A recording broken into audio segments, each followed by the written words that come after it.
నువ్వు దేవుని ఎదుట నిలబడాలి. ఈరోజు చూడండి, పిలవబడుతున్నారు, పిలుపును కాపాడుకోకుండా ఏమంటున్నా అనేక మంది వెళ్ళిపోతూ ఉన్నారు. బెత్లెహేముకి ఓర్పా పిలవబడింది, రుతు పిలవబడింది.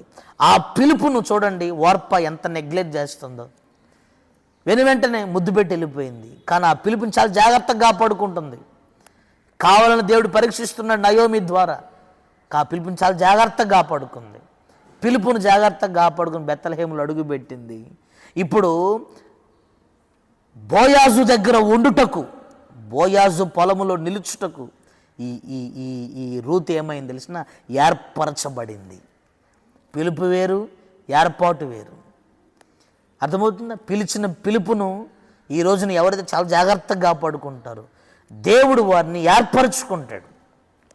నువ్వు ఏర్పరచబడిన వాడివై ఉండాలి.